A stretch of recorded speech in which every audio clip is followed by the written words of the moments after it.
2005, 2006, antes de ter sido transferido para Presidente Venceslau em 2006, né? Quando São Paulo parou, eu fui um dos caras que foi transferido para Presidente Venceslau II. E eu falava com a minha esposa, eu estava em Martinópolis, na prisão, e eu falava para ela, falei assim, eu vou mudar de vida. Ela olhava para mim assim, esse cara tá maluco, porque eu não tinha nem perspectiva de ir embora. Eu cheguei na prisão com 10 anos e meio de condenação. Quando eu me dei conta, eu estava com 27 anos e meio de condenação. Eu consegui arrumar mais condenações estando preso do que fora da prisão. Entendi. Porque dentro da prisão, só quem passou sabe o que é você viver dentro da prisão. Você ser formador de opinião dentro da prisão é uma outra ideia. Você, muito facilmente, você vai ganhar uma tarja de chefe de organização criminosa. Isso aqui. Porque você formar opinião dentro de um contexto de um país que a gente vive, onde o pobre não tem vez para falar, o periférico não tem voz para falar, e quando fala ele é um subversivo, vamos dizer assim, na época do militarismo, o subversivo hoje ele é de organização criminosa. Se você levantar a voz na gaiola de uma prisão hoje para reivindicar que a alimentação chegou azeda, ele já vai colocar você. Se você está representando a massa carcerária, reclamando um direito que é seu de uma massa que está acuada, eles vão te taxar rapidamente como um chefe de organização. Certo. Tem sentido isso? Não tem. Você ganha. Eu tenho um exemplo muito claro, já falei isso até em um outro podcast, mas vale lembrar isso. Sua visão. Um garoto, eu conheço a família, eu recebi esse relato porque as pessoas sabem da minha experiência e veio me pedir um conselho. O que eu faço? Época de pandemia, só não recebem visitas, não estavam recebendo visitas, né? Bem no auge da pandemia.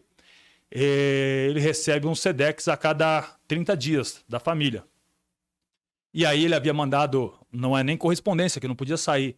Vez ou outra tinha uma visita por e-mail, que tem um tempo determinado para o preso falar com a família. Uhum. E aí ele falou com a mãe o que ele precisava, que ele precisava de um chinelo, que o chinelo dele já tinha desgastado e quebrado. Uhum. E aí a mãe, com muito custo, que é doméstica, trabalha, né, de empregada doméstica, lutou e fez o SEDEXzinho do filho. Não importa o que ele fez. Isso é um problema dele, a família não carrega a sua pena.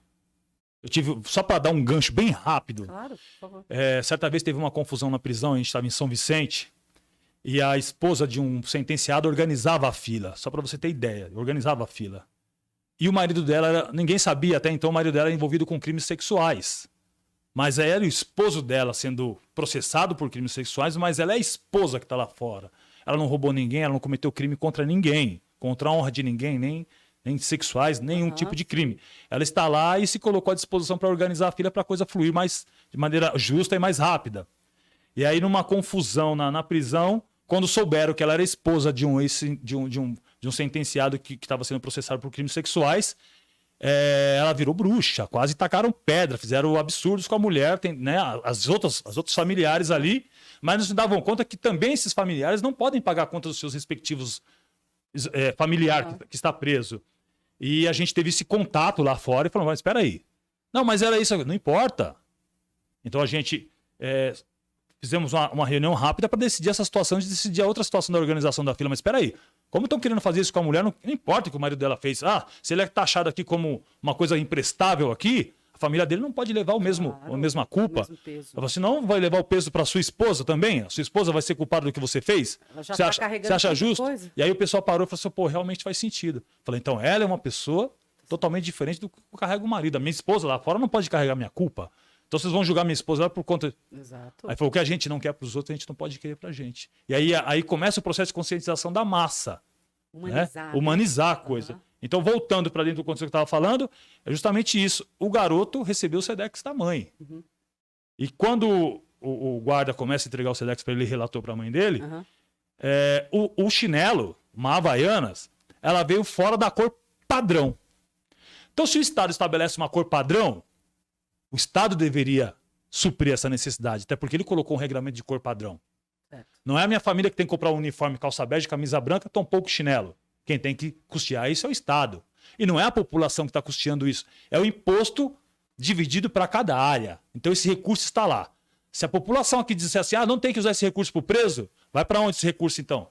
Vai fomentar a corrupção? Vai fomentar o desvio de verba pública? A verba pública está determinada para isso, tem que ser feita para isso. Mas a família acaba fazendo a vez do Estado. Fazendo a vez do Estado, ela levou o chinelo para o filho. Ficou fora a cor, mas é uma borracha, havaiana, muito simples. E aí, quando ele questiona o guarda falou assim, esse chinelo não pode entrar. Fala, mas senhor, é o único chinelo que eu tenho. É uma havaiana. Mas está fora do padrão. Ele falou assim, mas tudo bem, é o único que eu tenho, minha mãe não sabe dessa regra. É só um chinelo, você pode olhar tudo aí, fazer o que você quiser, passar no raio-x. Aí ele falou assim, é dos que reclamam? Eu falei, não é que eu tô reclamando, é um direito meu, senhor, é meu chinelo. Aí ele falou, você é dos que reclamam? Então você é PCC? Escreveu na lista, na ficha do garoto o PCC.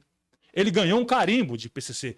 Olha o peso que tem isso. Ele ganhou um carimbo de chefe de membro de uma organização criminosa. Sabe o que significa isso quando esse garoto sair do presídio? Que ele foi abordado por um policial que fizeram uma investigação, ele tá lá sempre com essa marca, que é a marca da besta, é a marca do nazismo na alma da pessoa, no braço da pessoa. Os judeus, os nazistas fizeram isso com os judeus. Então, quer dizer, espiritualmente falando, existe a marca da besta. Se você coloca a marca da besta no cara, não estou falando que a marca da besta é o crime organizado. Eu estou falando que a circunstância em que você é visto como membro de uma facção ou colocado como crime organizado, na rua você tem uma silhueta nas costas e no peito para levar um tiro. Porque o preconceito na rua, sobretudo das forças de segurança, é gigante para ir sentenciado. Quem dirá para alguém que sai com uma tarja de crime organizado? Então, olha a irresponsabilidade do agente público. Ele transformou a vida de um garoto porque ele reclamou de um chinelo. Tem cabimento isso? Então, são esses questionamentos que você não pode fazer. E quando você faz, você é algo que corre contra o Estado. Um inimigo do Estado. Então, são essas falas que eu tenho pela experiência de vida que eu tive. A gente consegue ilustrar dentro da nossa ideia, da nossa vivência. Você vai falando, a gente vai ilustrando, o olhinho da gente vai... Né? Porque a gente vai entendendo a visão que você está passando, sabe? Tipo, é muito incrível, muito isso, legal. porque eu falo, às vezes, sobre essas coisas. Recentemente, eu estou falando, é minha opinião, seria meu voto, né? Se eu pudesse votar, seria meu voto. Eu estou regularizando a minha situação porque fui sentenciado, então tem que regularizar a minha questão de poder de votar. Mas eu exerço direitos eleitorais, mas eu exerço a minha cidadania enquanto minha opinião acerca de um candidato. E eu falo que, como eu sou formador de opinião, Sim. através da literatura e meu público é o jovem, eu tento despertar para o jovem essa atenção para o cenário político. Eu trabalho com jovens que saem do zero para milhões, tanto na música quanto no futebol.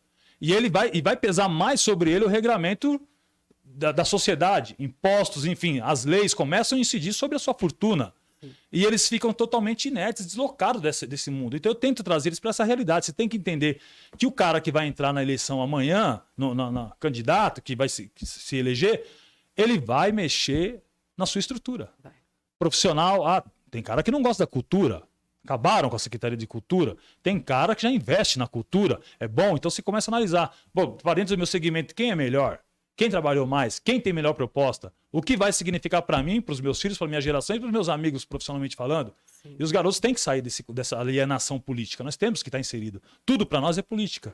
Para nós estarmos aqui, foi decidido dentro de questões políticas. O imposto que incide sobre isso, seja estadual, federal ou não, poder falar na imprensa, poder ter esse veículo de comunicação mundial, tudo isso é decidido lá.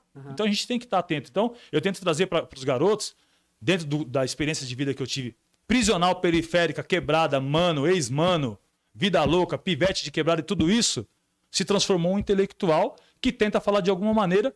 E outra, não precisa que todos me considerem intelectual. A minha gente me considerando intelectual, pelo nível que eu alcancei de troca de ideia que eu tenho com eles, isso me basta. E basta tanto que você está aqui, meu amigo. Aqui, muito feliz. Chupa Brasil! É isso. Né, é a gente mudar os caminhos. Às vezes a gente se perde nos caminhos porque são milhares de lacunas que temos. E aí a gente, de repente, não encontra o caminho certo ali. Erra, volta, mas a gente consegue. É só não desistir, a constância, tudo isso.